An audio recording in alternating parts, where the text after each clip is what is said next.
The most dangerous lie ever sold to an American man was not a lie about politics. It was a lie about a number that sat in a folder, in a drawer, in the back of his mind every night for 20 years. His net worth.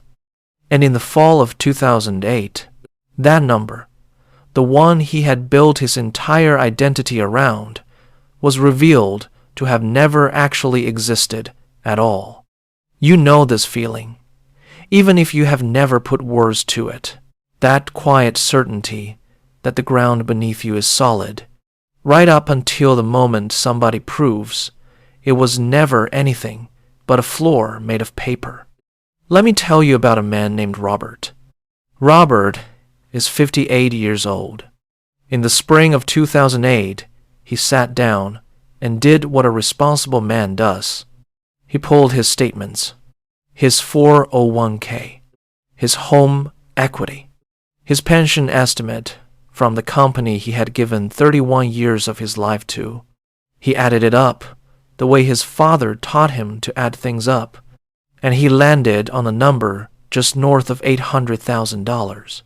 He did not feel rich. He felt safe.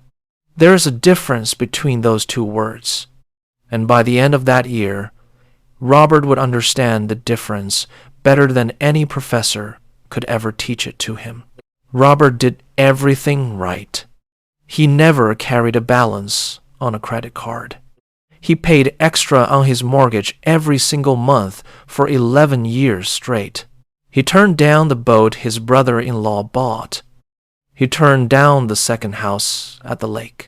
He looked at every temptation the last 20 years of American life put in front of him, and he said no, because he had built a plan, and the plan said that if he stayed the course, he would retire with dignity. By December of 2008, 67% of that $800,000 was gone, not spent, not stolen in the way a man can point to a thief. Simply gone the way smoke is gone, the way a number on a screen can just stop being true. Robert had done everything the system asked of him. The system, when the moment came, did not even bother to apologize. Here is the part nobody wants to say to a man your age, so I am going to say it to you directly right now. Your entire financial life has been built on a number that only means something if nobody ever asks it to prove itself. Your house is not worth what the appraisal says. It is worth what a stranger will actually hand you cash for. On the worst day of your life, in a market you do not control, your retirement account is not a vault. It is a receipt for a promise, and promises get broken every single time enough people need them kept at once. That is the trap. Not debt, not spending. The trap is believing that a number written down somewhere is the same thing as wealth you can actually put your hands on. 2008 did not happen because Americans were greedy. That is the story you were told, and it is a story designed to make you blame yourself instead of the machine. What actually happened started years earlier, with a decision made by men in rooms you were never invited into about what a house was allowed to be used for. For most of the 20th century, a house was a place you lived. It was shelter first, and an investment a distant second. Banks that wanted to lend against a home had to actually hold that loan, which meant they had every reason on earth to make sure the man across the desk from them could actually pay it back. That single fact, a lender keeping its own risk, kept the whole system honest for decades. The same way a man who has to eat what he cooks will always cook more carefully than a man who is serving someone else's dinner. Starting in the late 1990s and accelerating hard through the 2000s, that arrangement was quietly taken apart. Mortgages stopped being something a bank held. They became something a bank sold, packaged, sliced into pieces, and shipped off to investors who never met a single homeowner and never intended to. The moment the risk left the building, so did the caution. Loans went out to people with no proof of income, no proof of employment, sometimes no proof of anything at all beyond a signature, because the men writing those loans were never going to be the ones holding them. When the bill came due, think about what that actually means for a man like you, sitting where you are right now. The entire system had been quietly redesigned so that the people making the decisions were never the ones who had to live with the consequences. That is not an accident of bad luck. That is architecture. Somebody drew that blueprint on purpose, and they drew it that way because it made them extraordinarily wealthy, while the risk landed somewhere else entirely. It landed on Robert. It landed on his neighbors. It landed on men who had never taken out a bad loan in their life, because when the whole structure came down, it did not check who had been careful on the way down. By 2007, trillions of dollars in mortgage-backed securities built on loans that should never have existed were sitting inside pension funds, retirement accounts, and bank balance sheets across the entire country. Nobody rang a bell. There was no announcement. There was just a slow, then sudden realization that the paper everyone had been calling wealth was actually just paper, and paper burns fast once somebody finally strikes the match. The mechanism is identical today. Only the names have changed. Your retirement account right now is not sitting in a vault with your name engraved on a little brass plate. It is a number on a screen, generated by a system that has every incentive to keep you calm and invested, and never once ask what happens the day everyone tries to cash out at the same time. Here is what should actually keep you up at night about all of this. It is not that the crash happened once in 2008. It is that the exact same architecture, banks selling off risk to people who never see it coming, is still standing today, fully intact, waiting for its next test.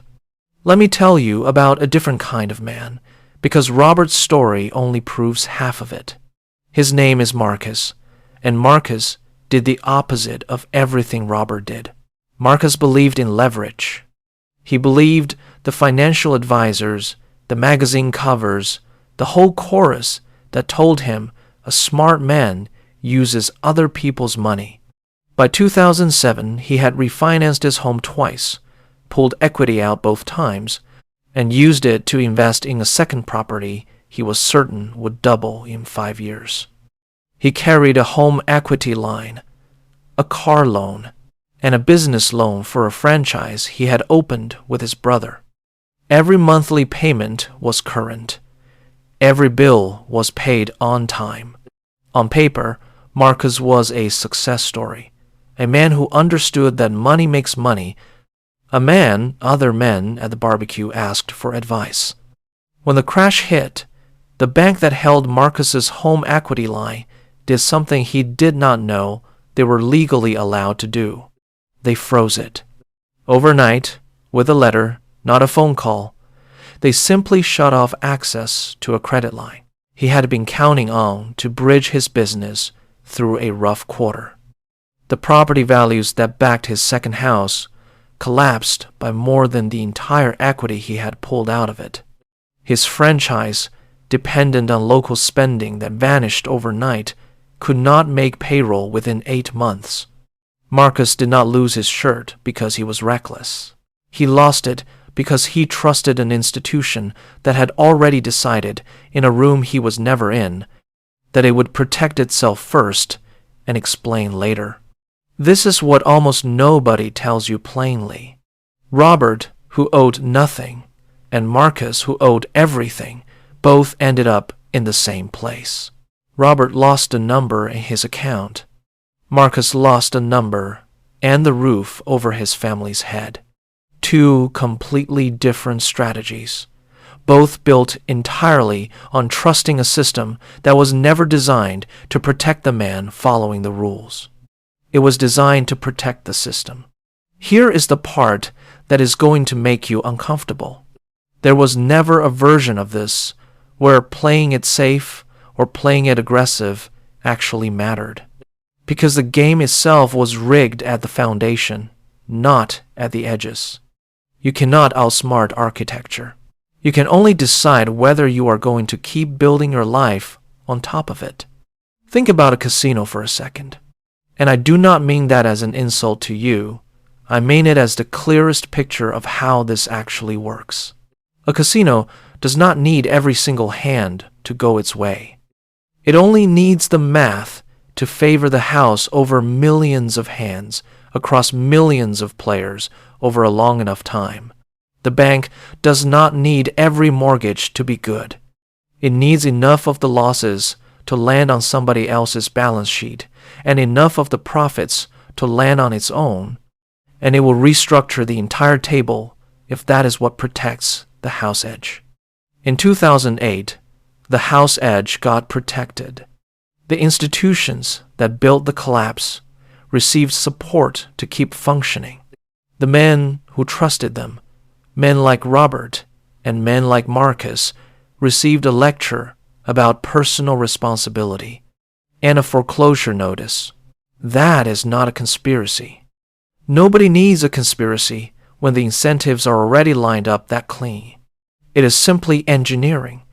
And once you can see it as engineering instead of misfortune, you start to understand your own financial life completely differently. So what actually protects a man in a system built like this? Not paper wealth.